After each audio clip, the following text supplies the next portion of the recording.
winning sports events at the elite level is not easy. These four people are linked because they've all won the biggest prize in pool. It's the US Open. Lads, we're going to have a chat. Obviously, it's all different eras. JJ, I think you should start the conversation off because you're American and you're the oldest. Sorry to mention that. Why is it so prestigious? Well, first off, I think kind of like the golf, right? I mean, they call it the Open Championship over there because that's where it originated, the game. And I think American pool, I think that's the first off. U.S. Open is what we all play, American pool. So the U.S. Open, the history of it and where it came from, I think has a lot to do with why it's so important. Plus, you look at the list of names that have won it, if you happen to get lucky enough to get in there, it's a pretty awesome list. Do you think it's because obviously like every pool player from all over the world, no matter where you're from, everyone wants to come to America, everyone's sort of been on the road, haven't they, and had a mooch about. Jay, we've had a lot of good times in America. I think what Jeremy was saying, I think, compared to like the golf at the Open, you watch the golf, they get the green jacket, and I think that's what it kind of had its vibe off of.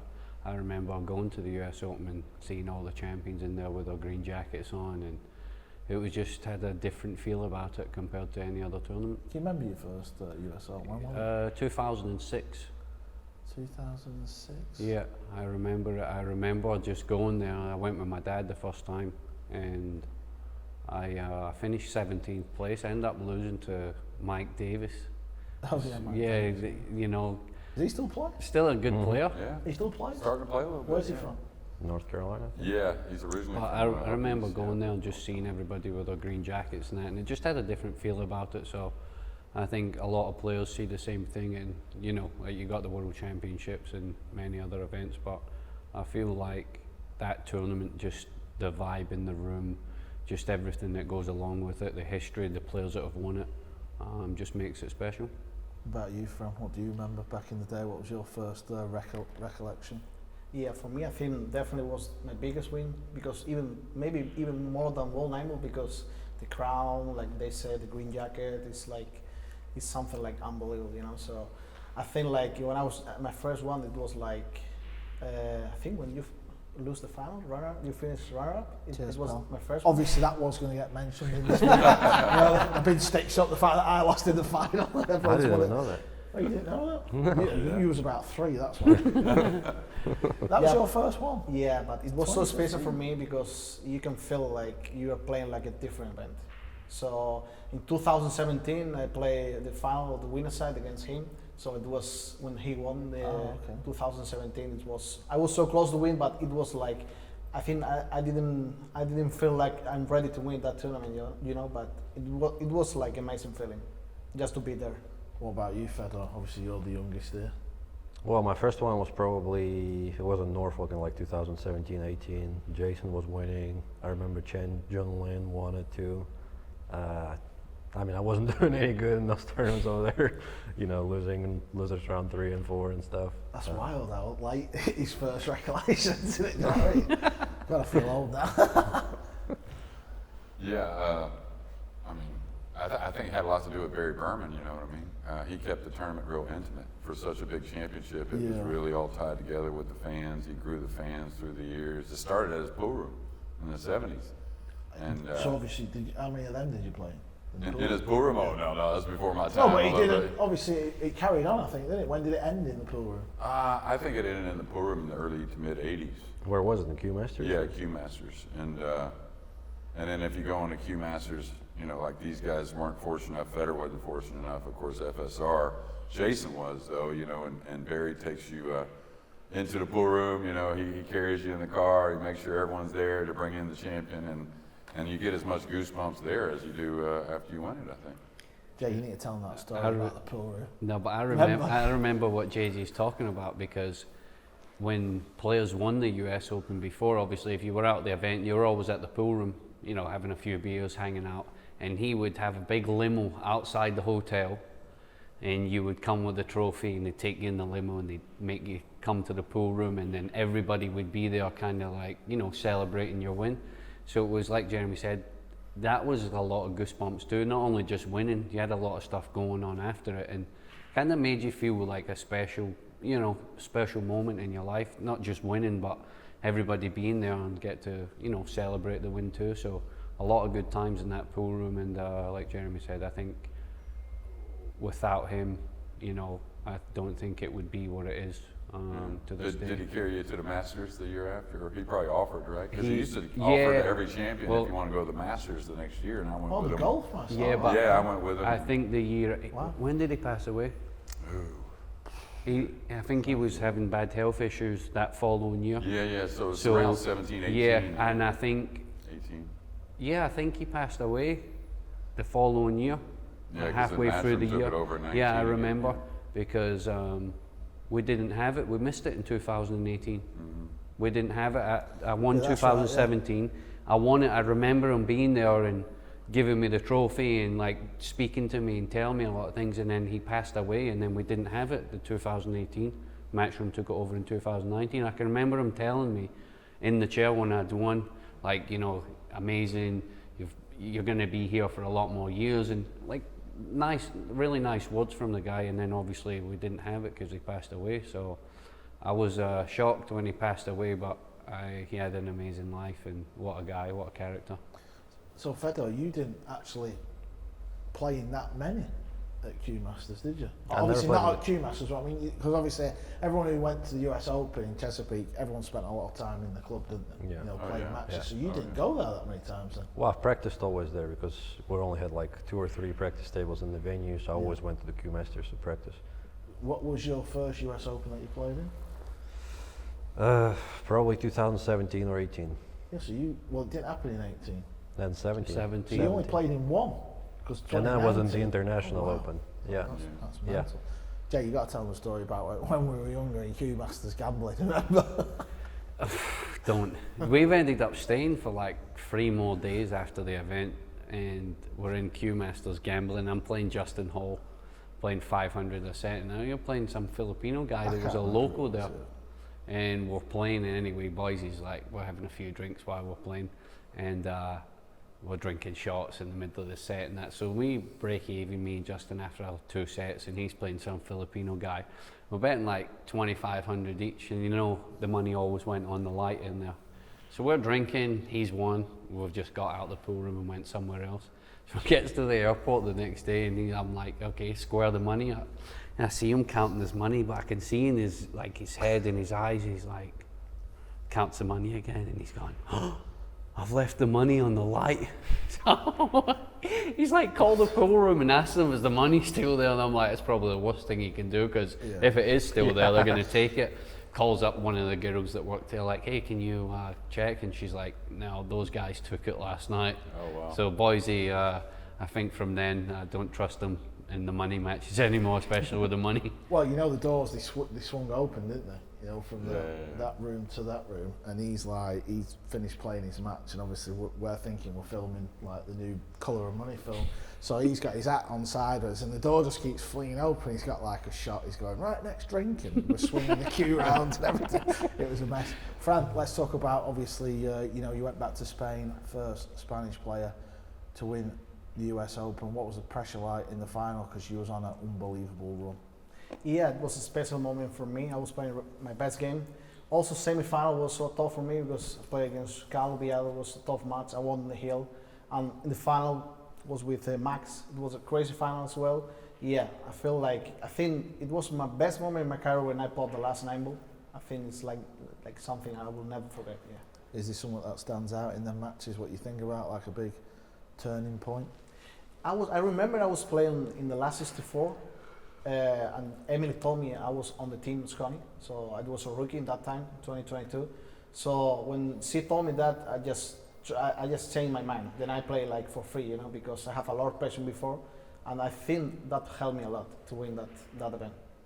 Fedor, you must have been the same. Obviously, there was all this talk about, you know, winning the Triple Crown, as it's now called, or the Gorst Slam, as some are calling it. What was it like last year? Obviously, SVB's trying to win 6, and you're there trying to, you know, win them 3 tournaments in the same year. I mean, yeah, Matchroom's always trying to put some extra pressure. You know, they're always trying to steer it up. But yeah, I was playing against the crowd in the finals. Obviously, everybody was rooting for SVB.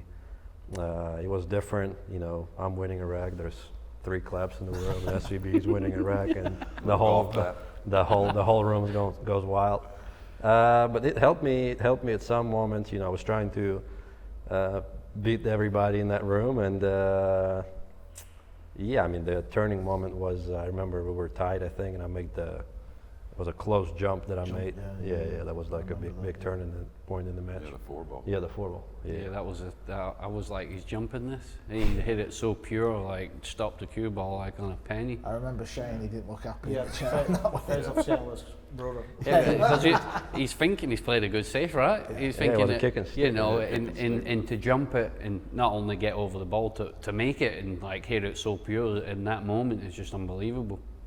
So I'm sure he's still thinking about that. Yeah, Probably yeah, having nightmares about that one. Yeah, the funny thing is I watch you guys practice a lot, but I watched you practice right before the match. Yeah, I was just jumping balls. All jumps for I like know, I 15 remember that. minutes. I was just I'm jumping like, balls. this guy, does he know what's going on? He knows it's going to come up. Was that on the practice table? Yeah, right before okay. the match started. That's all he did the last 15 minutes was jump Yeah, the ball. I remember that. I was like, God, he's got a crystal ball. You must have felt like you were just going to keep being in the hook then if you did that, because not a lot of people. I would was do that, would breaking they? good. I mean, I was breaking good. I didn't feel like I needed, practice stop shots no more. So I was jumping balls. Yeah. JJ, how long have you been involved in the pool now? How many years? I started when I was 17, 37 years. What is it about winning the US Open in that arena? Obviously it's changed venues now. Obviously Matchroom, we're in Atlantic City. What do you see as the big kind of changes from sort of back when you was playing in your first few to where we're at now? Well, of course, for these guys, it's great. The prize money always going up. That's something you always notice. But trying to carry on a legacy and improve a legacy is what Matchroom's done with this event. And they haven't forgotten about Barry, which is super huge in my opinion. And but main thing is just the play. There's so many great players out there. I mean, look at the losers qualification in this next round, and how many potential champions aren't going to even make the final 64. But carrying it on and making the tournament better along with the players getting better. Do you think it means more to the Americans? Obviously you're American, obviously me and Shaw, we grew up playing English 8-ball, so we probably have a different sort of, like mindset about the US Open, don't we? I don't know about that. I know what you're saying, but I just feel, I don't know what it is, but when I go to the US Open, every time I ever went to it, all the way since 2006, I think the only year I missed was the year that Mika won it, when he was getting beat real bad, and then he came through the loser side and won 12 matches in a row or something. Lost the first match. Yeah, I missed it that year. I was playing football and I fell and almost broke my ankle, so I couldn't go. And that was the only time I missed it. But every time I went there, I just felt like it had a special buzz around it. The first few times I went, it was in that convention center, the big one. You remember we were Oh, yeah. I went in and it had was sponsored with Pepsi at one time, and the stands were just packed all the time. And obviously Earl was still in his prime then. He was still playing really good, and the amount of people just watching it, like I said, it just felt different. People walking around with green jackets. It really does feel like a special event, no matter where it's moved to. It just feels like when you get there, there's something in the room. I don't know. Maybe it's Barry's in the room, they still got that feeling. But it just has a special feeling. And obviously playing 8-ball before, I don't know, it just got somewhere in me that just feels like it's a special place. I just remember Barry's dog, mate. Remember his dog? Remember the dog? Oh yeah. Yeah. Dog would just running around the venue. That was more remember the dog? popular than Yeah, a lot yeah. of people. The dog was everywhere. It was in Yeah, every it's funny. picture in the main arena. I can't remember what type of dog it was. Actually. Buddy, it When was Darryl- called. when Darryl Buddy, won, it was Yeah. Buddy, yeah. It was like a little Shih Tzu or something. I remember when Darryl won 2 times, he was Yeah, taking holding. picture with the dog, Yeah. kissing the dog. Yeah. There's always a crazy moment to remember, every year. I mean, you guys don't remember, of course, but, we were there for 2001 for 9/11. Oh, wow. That was the same week. We woke up in the morning, and that happened in the morning, and we took a day and a half off to figure out if we want to continue the tournament. Barry made an executive decision, and we moved on with the event. And like the year I won it, the hurricane came in.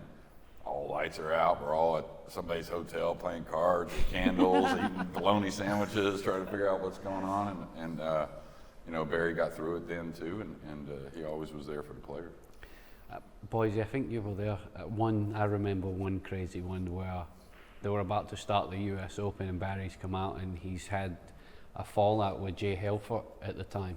And they've both put on boxing gloves and they've had a fight in the middle of the arena. Shut up. Swear on I my don't mother's remember life. that. It was like, listen, it was like, you know, they weren't like real boxing gloves. They were like those big blow-up ones. Man, and they had a proper swing in the arena. It was unbelievable. It was the most craziest thing I've ever seen. Jay Helfer's like trying to hit him from behind. Barry's tiny. He's like swinging punches. All the players are there for the meeting, and he's got the mic and says, "Me and Jay have always had some issues, so I want to bring them in here, and we're going to fight it out." And I'm like, "What the heck's going on here?" They're in the middle. The table's in the middle. They're swinging at each other. What year was that? 2000 and maybe like 12, I want to say. That's funny. I can't remember what year it was, but it was hilarious, man. I'm telling you, it was one of the funniest things I've ever seen. And then they've like punched each other a few times, and Jay Helfer stopped, and Barry's just kept like punching him. It was wild. It was really funny. But that guy is, he's a legend, and I'm sure everybody still misses him. And what about what Fedor's achieved? You know, obviously, you said you've been around this game for such a long time. You know, I know obviously he's won the World Championships and the US Open, but he's actually been in the last 4 finals. That's pretty crazy. Yeah, I mean, you know, it's one thing to win. You never know if you lose a final, if you're going to get there again. That's always the question mark on these big ones. But win or lose, to make all those finals with the class that's playing today, it's as special as winning it, really. Right, before we finish up, I'm going to ask each one of you what you did after you won the US Open, Fran. Do you remember what you did? Right after the night? Yeah, after the night. What do you do at the night or the next day? I go to like steakhouse, take a good dinner, had a good dinner, go to the after party. So the Spanish guy throw me to the swimming pool. That's really good. So the security came to me and kicked me off to the because he's not allowed. I tried to explain with my English, but he just kicked me out. No English. They kicked you out the after party? Yeah. Say he's not allowed to go to the swimming pool. I was trying to say it's not me, it's my friend. But finally, I go to a room. I throw up. It was the worst night in my life. Let's say that. Perfect. But it was funny at the same time. Yeah. Took in the limo with Barry, had a bunch of drinks, champagne in the limo, got to Q Masters, and then I think I left Q Masters at like 7 in the morning. Can't really remember too much, but I definitely had the worst hangover the next day. You'd have been the last person to do that. Yeah, I was the last person to do it. He was obviously, like I said, that didn't have it in 2018. He passed away. So I always remember it as a special moment because I got to ride with him in the limo, him and his son and his daughter, and it was pretty crazy, and obviously he's passed away, so I'll always remember that moment for the rest of my life. And just every time I see them, they're always really cool with me and nice with me, and they're good people. And yeah, like I said, that night was really good, and I can remember walking in and Shane was in the pool room. And you know, he was there and he was gambling with someone, and I'm like, how is he in the pool room gambling? You know, after everybody's there just having a drink, but we ended up getting him to have a drink, and we got drunk that night. And like I said, the next day I had the worst hangover ever. I got in at like 7 in the morning. JJ, long time ago. You remember? Yeah, a lot of the same. Rode with Barry to the pool room. Actually, we sat in the car and talked for a good 10-15 minutes. Barry gets talking, of course we continue talking, and then went to the pool room and didn't expect the applause when you walk in. You know, you always look at the pictures of all the past champions around the top, and then it was pretty special. Of course, like Jay had a few drinks and whatnot, and I wasn't there quite as late maybe as Jayson, but I was there pretty late. But it was real nice to go back the next year. And then you see your picture up on there, you know, and I was thinking, as much as I like food back then, that I might get you know how you had burgers named after each other in the menu. You had the Mizrac burger and this burger and whatnot, but I didn't make the menu, but I did win the tournament, so I was happy for that. Fedor, what about you? You're the new era of the US Open, aren't you? Still same. Everybody got drunk, I think. I got drunk. I had a flight to New Zealand next morning, so it was a long flight. I got there, and the the later I got a rental car. I rented, I wrecked it. You 'Cause I- wrecked Yeah, it? because I was driving on the other side. I never drove on the other side of the road, so the steering wheel is on the right. Obviously, every roundabout, I'm trying to go right, and you're supposed to go left. So I'm not used to that. I'm going to the right, and I'm always on the wrong side, and of course I got wrecked. Wow. A So boss hangover too. I'm trying to think how many US Opens you've played in then. It's not that many, is it? Well, Metro started in 17, 2019, so Playing like 6, 7. 6 or 7, yeah. Amazing. Right, lads, I think we'll call it a day. That was brilliant. Really enjoyed that. Thanks a lot.